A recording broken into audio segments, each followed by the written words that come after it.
Hey, feasters, and welcome to episode 178. Perform a search on Google for the biggest mistakes in freelancing, and you'll find over 10 million results. Today, I'm going to share with you 15 of the ones that I made. Welcome to the Ask Rezzz podcast. I'm Jason, and I'm here to help you get past those bumps in the road, those struggles, those things that hold you back from building an amazing and profitable freelance business each and every single day. And in order to do that, well, we're going to make some mistakes along that way. I mean, that stat, 10 million results, that's crazy. Just in the biggest mistakes in freelancing or the biggest mistakes freelancers make, that's to me, that's astonishing. The sad thing is that when I did do that search, I took it upon myself to read through the lists of the first page because, well, I've been asked this question a ton of times myself. I've even written a blog article about this. There are a ton of mistakes any freelancer can make. But what I think you want to hear, just like myself, is to hear about the mistakes that another freelancer has made. So that's what I want to share with you today. The 15 mistakes that I made throughout my career of nearly a decade. Now, they're not in any particular order, so I'll just run through them here. Number one is not positioning yourself within the market. You need to become an expert in something. You need to be referable, meaning that when somebody thinks or has a need for the thing that you do, they have to immediately think about you. Number two, taking on a partner that doesn't align with your goals. In my first stint as a freelancer, I took on somebody that could take on sales because I wasn't good at it. Well, he had another business and he had different goals. There was an alignment problem where he took off to go work on the other business. I was essentially left holding the business up. Well, working half days on a business, that's not going to be very sustainable for too long. Number three, jumping into every client request immediately. Now, obviously, you want to take care of your clients and every single one of their requests, but don't do it immediately. Allow yourself some breathing room. Allow yourself some time to think about what that request is and means to the business, as well as your client's business, and then offer up a solution. Number four, reacting right away to a potential lead. This is something that most freelancers do, especially when they get a referral.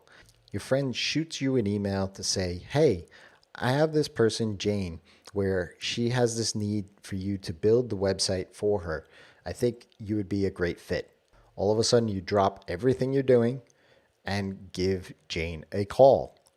That's the worst thing you can do because chances are it's not going to be a good fit. So put them through your vetting process. Number five, client work always winning. That's the worst thing you can do too. Because what happens is if client work is always winning and you're pushing aside your own business tasks and needs, well, you won't have a sustainable business for very long. Number six, discounting. Don't discount your price or services or products. Scale back the work. If budget is a question and your solution can't fit within the budget of your client, then scale back the solution. Number seven, not always doing some sort of sales and marketing. You have, look, that's the lifeblood of your business, the cash into the business. Sales and marketing is a direct correlation to the cash coming into the business.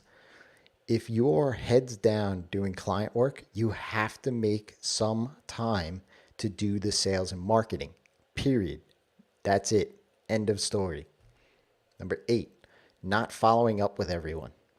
Look, whether they're a lead, a client, a past client, a colleague, a friend, it's so easy to just forget about everybody. And this ties directly into solving the last mistake is just remember to reach out to each one of those folks. All it has to be is an email to say, hi, how's business? How's the family? It doesn't matter. Just keep in touch. Follow up with people.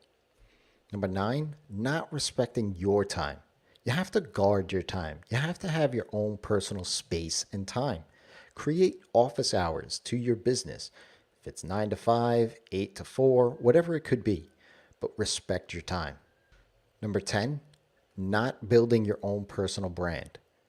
As a freelancer, people buy from you. They could buy just about any other hands on a keyboard, but they buy from you.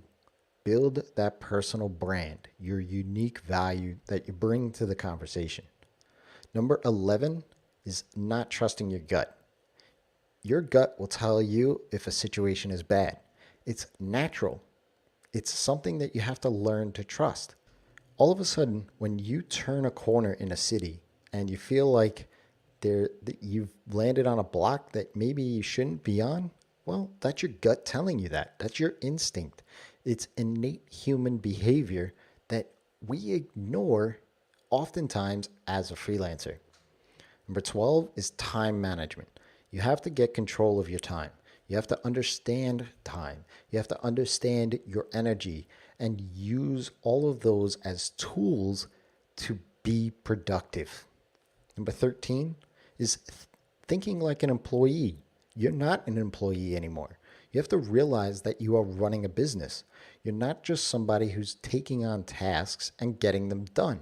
You have to have some foresight and some planning ahead, but you also have to be able to juggle the things that are in the now.